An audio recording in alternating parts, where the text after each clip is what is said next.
Eu sou o professor Adriano e agora eu vou te ensinar um dos conceitos mais importantes em programação. Esse conceito é uma virada de chave, porque quando você entende ele, você começa a entender como programar um computador e como criar softwares inteligentes.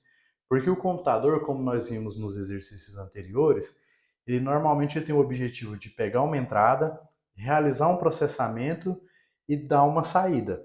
E isso não vai mudar. Porém, a gente tem que filtrar qual é a saída que a gente quer ou também qual é o processamento que a gente quer de acordo com o programa, certo? Os programas, então, de acordo com alguma entrada de dados, a gente precisa realizar um tipo de processamento ou de acordo com outra entrada de dados, a gente precisa dar uma saída.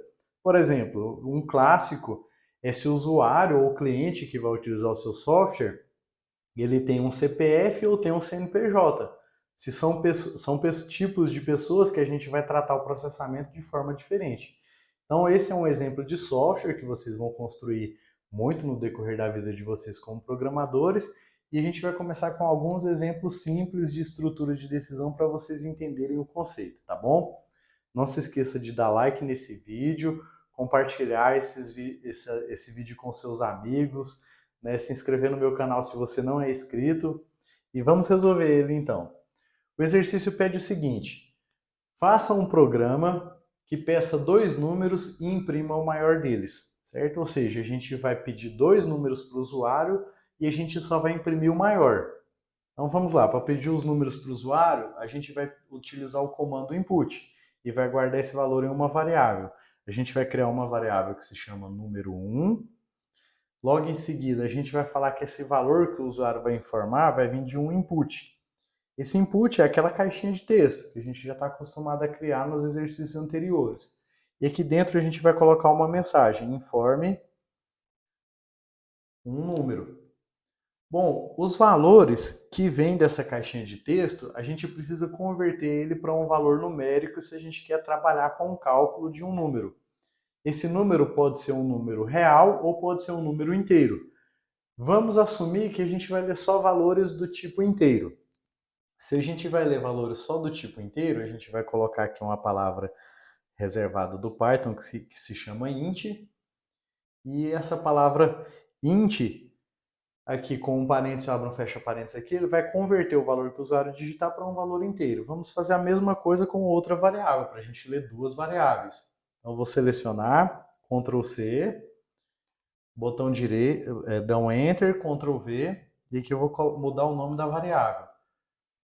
Nomes de variáveis, elas não podem começar com número, mas elas podem ter número no meio ou no final. Nesse caso, a gente colocou o número aqui no final. Já temos então o número 1 e temos o número 2. Se o número 1 for maior, a gente vai imprimir o número 1. Se o número 2 for maior, a gente vai imprimir o número 2. Ou a gente poderia pensar da seguinte forma: se o número 1 for maior, eu imprimo o número 1. Se não, eu imprimo o número 2. Vamos resolver das duas formas para vocês entenderem. Então, em Python, por que Python é uma linguagem de programação considerada fácil? Porque basta traduzir. Então, se em inglês é if. If, número 1. Eu posso colocar entre parênteses ou não posso colocar entre parênteses, certo? Eu vou colocar sem o parênteses. Se o número 1 for maior do que o número 2, então utilizamos o operador lógico do maior. Se o número 1 for maior que o número 2, dois pontos, dou um Enter, e aqui está uma regra do Python. O Python, vocês já devem ter visto falar que é uma linguagem fácil, eu provei para vocês, porque basta a gente converter as instruções, a gente já só escrever elas em inglês, a gente já identifica o que ela quer fazer. E Python não tem aquele negócio de ficar abrindo chaves, fecha chaves, ponto e vírgula no final, certo? Isso não existe no Python, a gente não precisa cuidar disso. A única coisa que a gente precisa cuidar no Python é com a indentação. A indentação é um conceito computacional que é muito importante para que a gente deixe o nosso código organizado, certo? Ou seja, para que a gente defina blocos de programação. Só que no Python ele não serve simplesmente para organizar o código. No Python é uma regra, certo? Então, os comandos que eu quero que estejam dentro desse if, eles têm que ficar recuados aqui, ó. Então, quando eu dei um Enter aqui depois dos 2 pontos, o próprio Google Colab já me deu esse espaço. Se ele não tivesse dado esse espaço, se a gente estivesse utilizando o editor que não deu esse espaço, nós poderíamos dar um Tab ou apertar a barra de espaço 4 vezes. Na maioria dos editores, o Tab está configurado para dar 4 espaços, que é a regra do Python, uma convenção do Python. Mas você pode apertar o Tab sem problema na maioria dos editores, né, que ele vai considerar que é 4 espaços e o nosso código vai funcionar. Então agora eu vou digitar aqui a instrução que eu quero, que é o print. E aqui eu quero mostrar o número 1. O número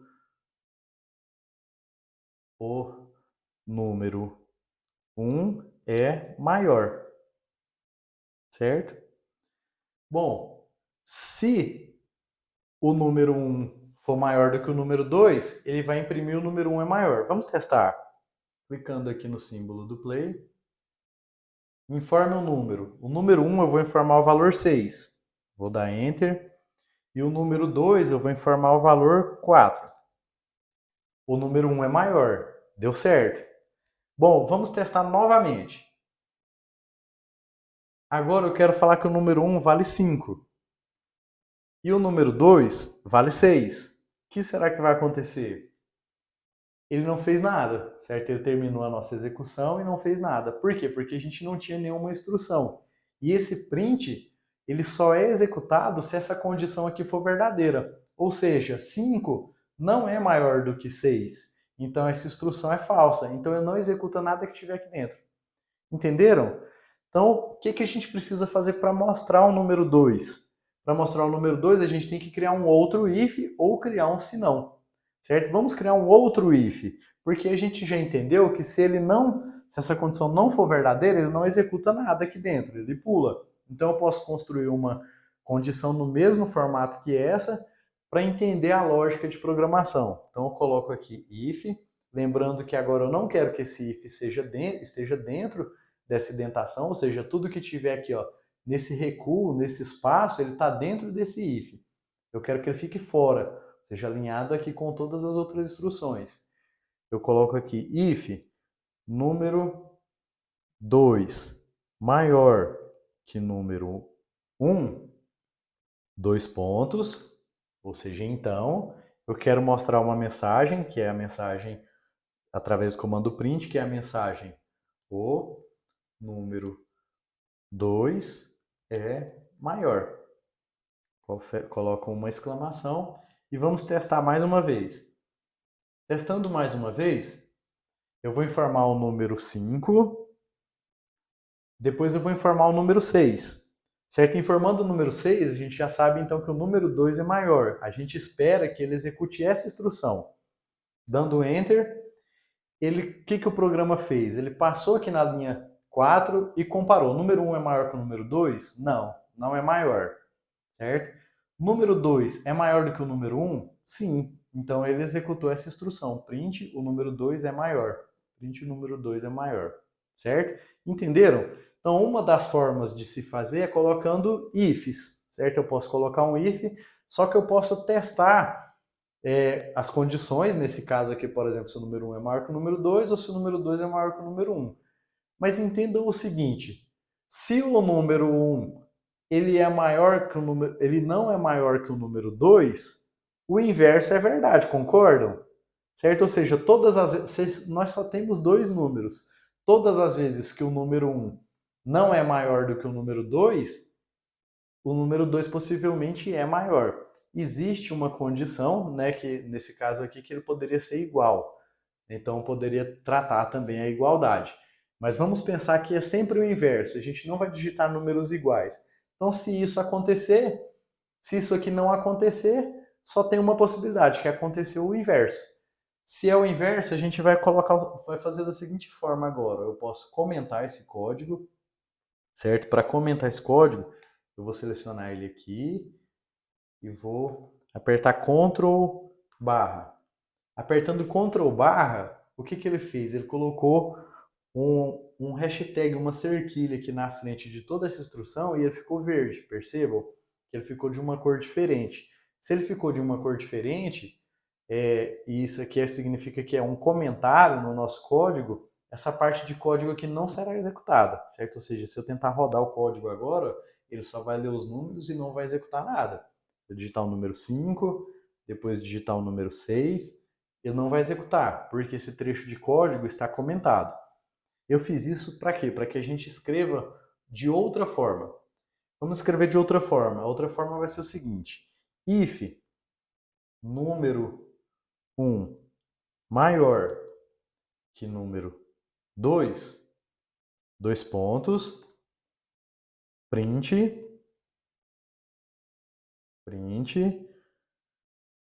o número, colocando o acento errado, né, pessoal? O número 1 é maior. Beleza. Feito isso, agora eu vou colocar uma outra instrução aqui, ó, no mesmo nível. Eu não vou colocar aqui dentro, eu vou colocar no mesmo nível desse daqui. Essa outra instrução vai ser o se não. Certo? Se não em inglês é else. Ou seja, se o número 1 for maior que o número 2, imprima isso daqui. Se não, o que ele vai fazer? Ele tem que falar que o número 2 é maior. Então, print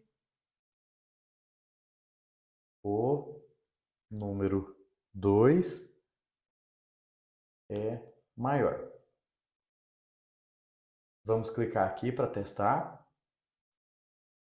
Informe um número. Vamos informar aqui, por exemplo, o número. Eu quero o número 6. Depois eu vou informar o número 5. Vou dar um Enter. O número 1 é maior. Vamos testar mais uma vez.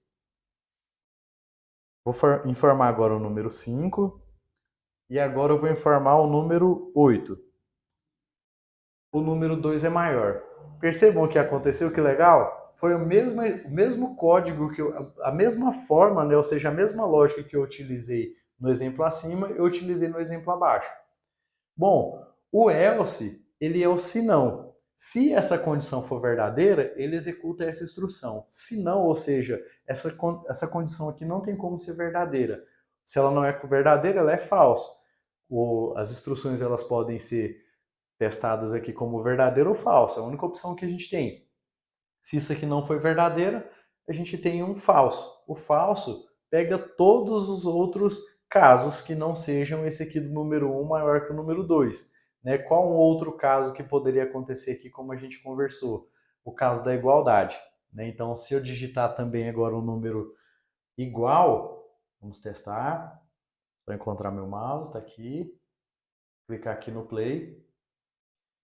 Vou digitar agora o número 5 e vou digitar também o número 5. O que aconteceu? Ele falou que o número 2 é maior, né? E não é o caso. Por quê? Porque os dois são iguais, certo? Bom, espero que vocês tenham entendido até o momento, certo? Então a gente poderia fazer com dois ifs. Nesse caso aqui a gente poderia, nesses dois ifs aqui, caso os números fossem iguais, a gente não teria problema. Nesse caso aqui, se os dois números forem iguais, a gente tem um problema. Bom, pensem, eu quero que vocês pensem nesse momento como que a gente solucionaria esse problema de ter uns números iguais utilizando esse tipo de instrução, tá bom? Pessoal, vamos fazer agora mais um exercício, exercício número 2.